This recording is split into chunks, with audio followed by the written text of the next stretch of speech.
masih tentang interview ya, bagaimana menjawab pertanyaan-pertanyaan dengan lebih profesional, dengan lebih nendang, supaya Anda mendapatkan dream job ya, dengan gaji yang maknyus, yang top Marco top, Jos Marco Jos ya. Jadi tadi sudah sampai nomor 7 ya pertanyaannya ya, apa kelemahan Anda ya. Nah di bagian berikutnya ini ya, pertanyaan yang berikutnya ini ya. Jadi ceritakan pengalaman nyata Anda saat menjadi tim leader ya. Bagaimana Anda memimpin anak buah, atau bagaimana Anda melakukan planning and organizing, bagaimana Anda melakukan problem solving jika ada masalah dalam pekerjaan Anda. Ya. Ini semua jenis pertanyaan behavior based interview. Fokus jawaban pada kasus nyata di mana Anda melakukan hal-hal tersebut di atas. Lalu fokus dengan detail bagaimana Anda memimpin anak buah melakukan planning and problem solving. Sertakan contoh real untuk mendukung jawaban Anda. Sertakan pula hasil nyata dari tindakan Anda tersebut. Jadi memang ini adalah pertanyaan-pertanyaan yang lebih valid ini Mas, Bapak Ibu-Ibu ya. Ini dalam dunia manajemen SDM dikenal dengan namanya behavior based interview. Jadi Anda disuruh menceritakan pengalaman Anda sebagai seorang team leader atau sebagai seorang tim member gitu ya, apapun ya. Bisa tim leader kalau misalnya Anda pernah jadi ketua tim ya, atau sebagai seorang supervisor, atau sebagai staff. Ya, kalau misalnya Anda pernah jadi seorang supervisor, sebagai seorang atasan ya Anda akan ditanya bagaimana cara Anda memimpin anak buah. Kalau misalnya Anda masih jadi staff, ya Anda akan ditanya mengenai misalnya yang kedua dan ketiga ini, ya. Jadi misalnya kalau yang jawaban pertanyaan pertama ya, bagaimana Anda memimpin anak buah? Ya Anda jawabannya harus menceritakan dengan detail bagaimana cara Anda memimpin anak buah Anda selama ini. Nah, saran saya ya, ketika Anda menjawab seperti ini, Anda tahu ya, yang namanya seorang leader yang efektif itu ada 3 hal Mas, Bapak Ibu ya. Yang pertama, Anda punya tujuan yang jelas untuk anak buah Anda, target yang jelas. Yang kedua, kemudian melakukan monitoring secara rutin tiap minggu atau tiap 2 minggu sekali untuk memantau pencapaian target. Dan yang ketiga, melakukan motivasi dan pembinaan. Itu 3 kata kunci seorang leader yang efektif, Bapak Ibu ya, kalau Anda pelajari. Sehingga harapannya adalah Anda menjawab dengan 3 hal itu. Misalnya Anda ceritalah, saya selama ini menjadi supervisor, anak buah saya ada 3, dan selalu di awal tahun atau di awal semester saya selalu menyusun rencana kerja atau target kerja yang terukur untuk 3 anak buah saya gitu ya. Dan kemudian setelah target kerjanya tersusun, saya juga meminta mereka untuk menyusun action plan. Kita diskusikan bersama.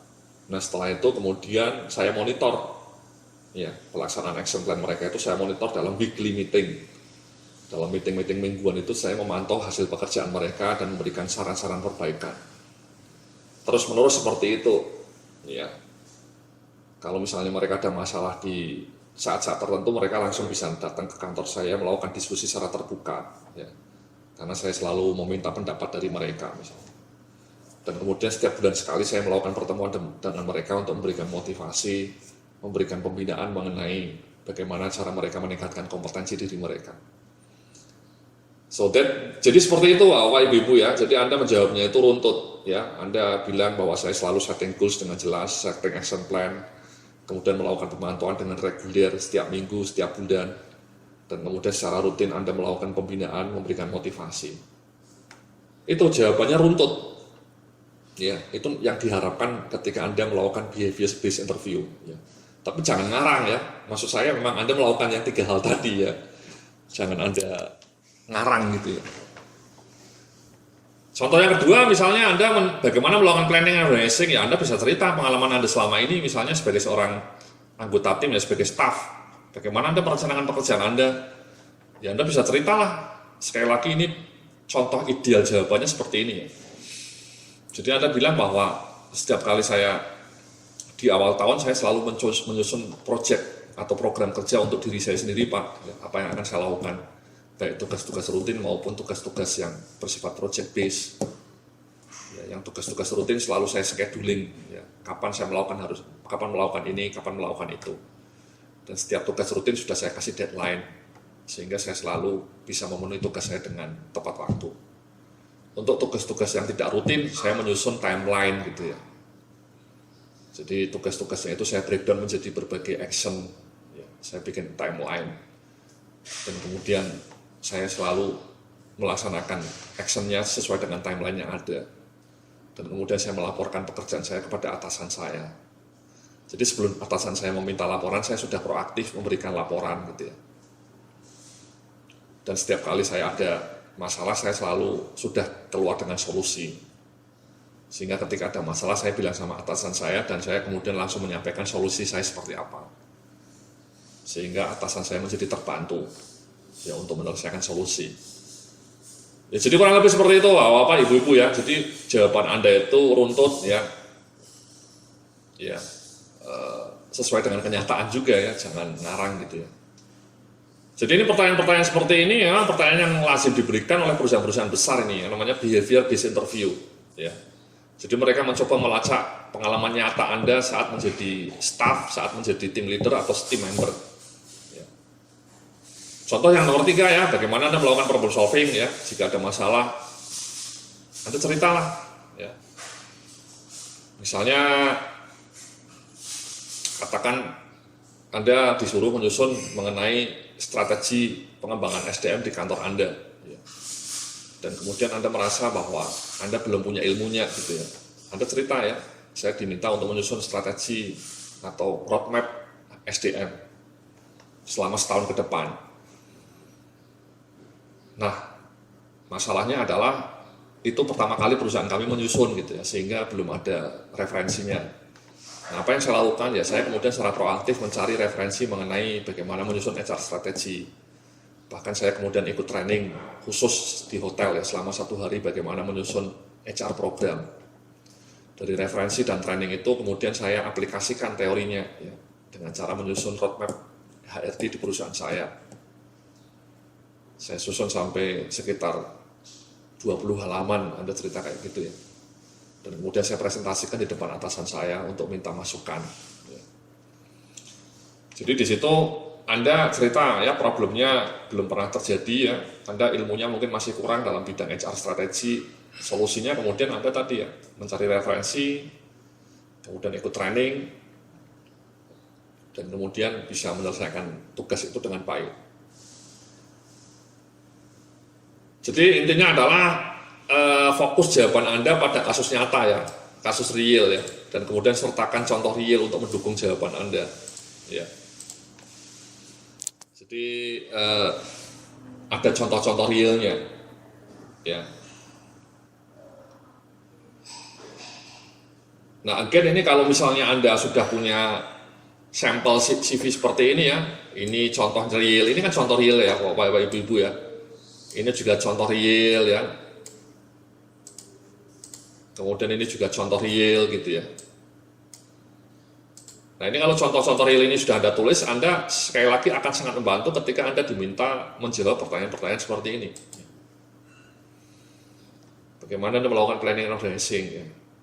Ya, Anda ceritalah ketika project menyusun, misalnya menyusun tadi ya, assessment center gitu ya. Saya pernah terlibat dalam proses project penyusunan sistem assessment center Pak. Ya. Dari awal sampai running. Kenapa saya berhasil membuat itu sampai running? Karena saya memetakannya dalam planning yang jelas, tertata, ya. Timelinenya jelas. Kapan harus menyusun instrumen tes, kapan harus melakukan pelatihan asesor, kapan harus menyusun manual. Sehingga ketika deadline-nya muncul, saya sudah selesai mengerjakan tugas penyusunan assessment center. Jadi jawaban itu bisa Anda gunakan untuk memberikan jawaban yang nomor 2 ini. Dan jawabannya bagus, impresif, karena Anda berhasil.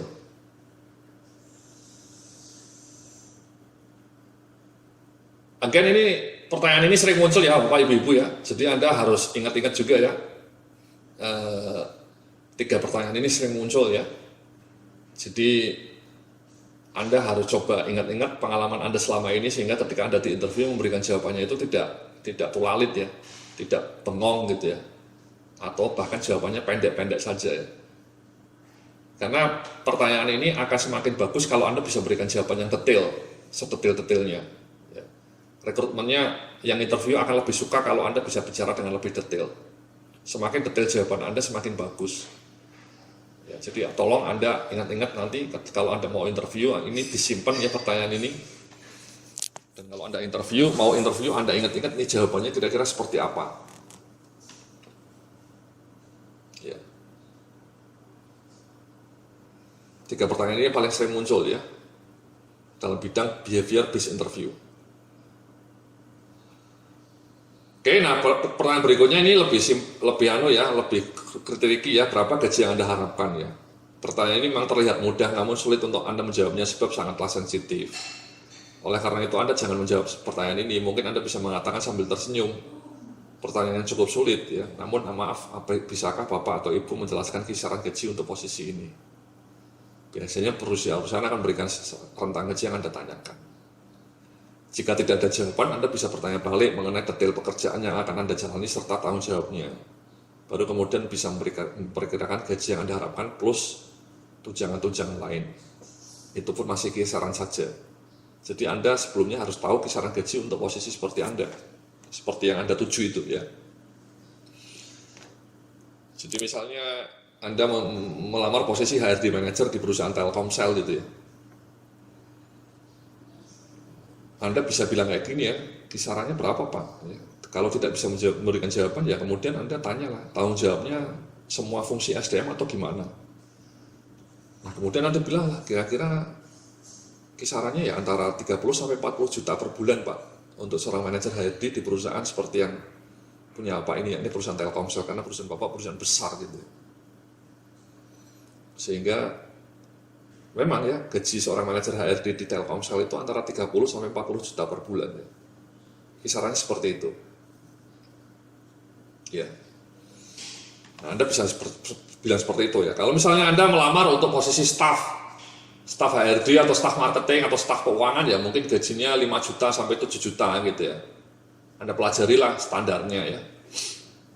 Di bagian lain dari modul saya, kemarin saya menceritakan mengenai standar gaji ya. Berapa gaji standar staff, seorang asmen, seorang manajer.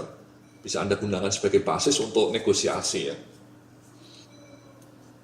Anda juga melihat kemampuan perusahaan Anda, perusahaan yang Anda tuju ya. Kalau perusahaannya kayak Telkomsel mungkin besar gajinya. Kalau perusahaannya yang Anda tuju mungkin tidak begitu terkenal, ya mungkin gaji manajernya hanya sekitar 15 juta ya sampai 20 juta. Jadi jawabannya diplomatis ya seperti ini. Ya, kalau tidak bisa menjawab ya Anda kasih kisaran. Makanya Anda harus tahu gaji kisaran untuk posisi yang Anda tuju. Ya. Sebagai seorang staff, sebagai seorang asmen atau sebagai seorang manajer. Ya.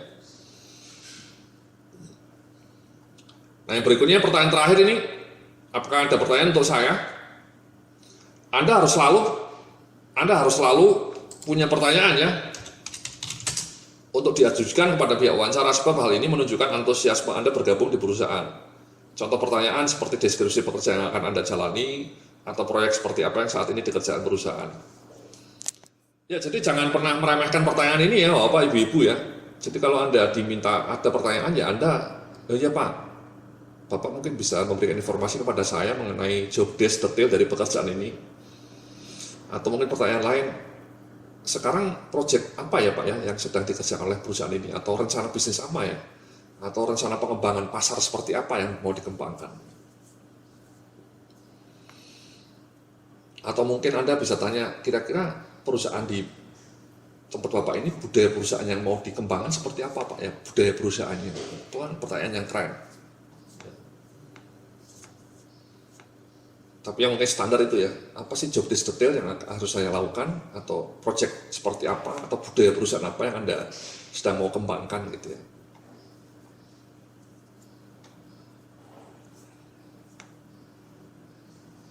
Ya jadi pertanyaan-pertanyaan seperti itu mungkin lebih elegan ya dibanding pertanyaan misalnya seperti, kalau di sini karirnya cepat nggak Pak ya?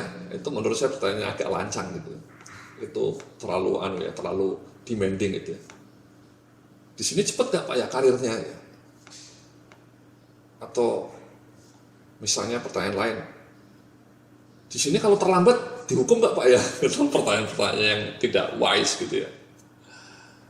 Atau tadi ya pertanyaan, tiap tahun ada kenaikan gaji nggak Pak ya di perusahaan ini gitu. Menurut saya itu kurang wise ya. Kelihatan Anda terlalu demanding gitu ya. Menurut saya pertanyaan lebih bagus ya tadi, Kira-kira apa Pak ya pengembangan bisnis perusahaan Anda dalam 1 tahun ke depan? Atau yang lebih bagus tadi ya, budaya perusahaan apa Pak yang mau dikembangkan dari perusahaan ini?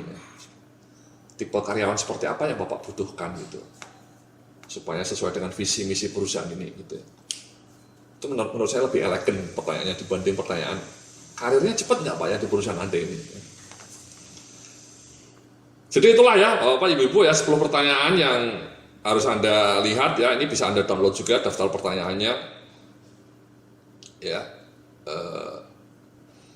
Juga model-model jawabannya tadi sudah saya sampaikan ya. Nah di dalam modul berikutnya nanti kita akan bicara lebih teknis mengenai kesalahan-kesalahan fatal apa yang sering Anda lakukan ketika Anda melakukan job interview ya. Kesalahan-kesalahan apa yang fatal. Terima kasih, sampai jumpa dalam video berikutnya. Salam sukses, penuh kemuliaan.